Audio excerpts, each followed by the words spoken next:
this analogy that I love about being around a table. If you're with your spouse, you're not on opposite ends of the table working out the problem that's sitting on the table. It's like you're on the same side of the table, right? And you're working that same problem together. You're on the same team. Yeah, like the deal. Let's go out. Let's do this together. Yeah. One of the best pieces of advice I got on marriage was from my grandfather, who was a chief circuit court judge.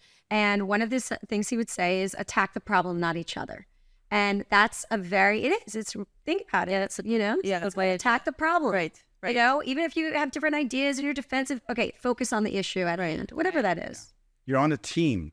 Yeah. Your team marriage. Right. If you've played a sport on a team and somebody's not pulling their weight, if you say to that person, I'm not passing you the ball because you're not pulling your weight, you lose the game.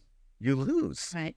A team is always about, okay, you're not doing what you need to do. How can I help? How do we work this out together? It has to be a team approach. Once you break that concept and we're now thinking differently than team, unfortunately, that starts to the fracture of marriages.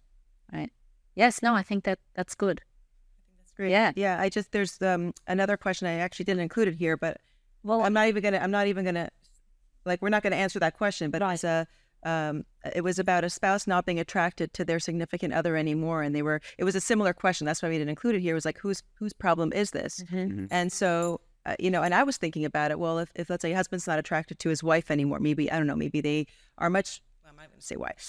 No, but he's saying there's different situations. What? He's saying there's different situations. Maybe she's not taking care of herself, but if it's someone that is taking care of themselves, then maybe it's on him. Right. But I'm saying the problem is, it's like you said, it's your father, right? Yeah.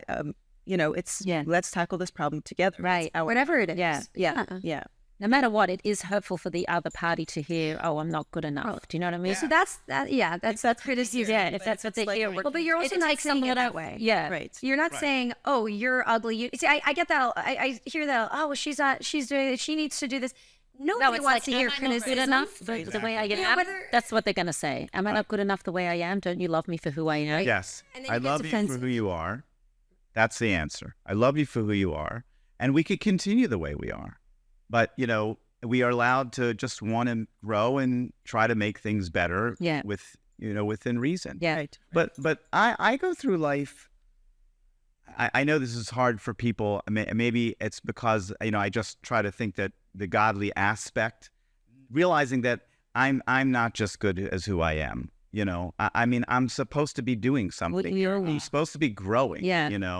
I don't want you to think that I'm not good because I'm not there yet. I want you to love me for who I am today, but I'm okay. Wanting to know what I can do better to please others or to talk better, to help people better. But you are correct that none of us want to hear criticism. None of us want to feel like we're being judged. And that goes back to our fragile egos, and we'd rather not hear that. Yeah.